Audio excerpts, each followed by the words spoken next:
Tinuldukan ng Commission on Elections ang mga alalahanin ng marami patungkol sa umano'y no elections o no-el senaryo sa taong 2028.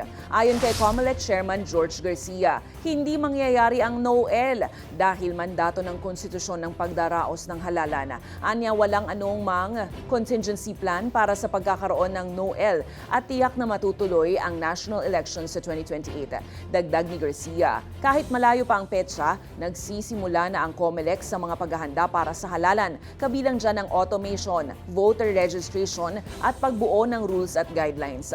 Nauna na ring pinasinungalingan ng palasyo ang paratang ni Senator Amy Marcos na may umano'y plot para suspindihin ang halalan para ma-extend ang termino ni Pangulong Ferdinand Marcos Jr. Ayon kay Palace Press Officer Claire Castro, isang diversionary tactic umano ang mga ganitong paratang. Sinabi rin ng palasyo na susundin ng Pangulo ang konstitusyon at iniyak na magkakaroon ng halalan sa pagtatapos ng kanyang termino sa 2028.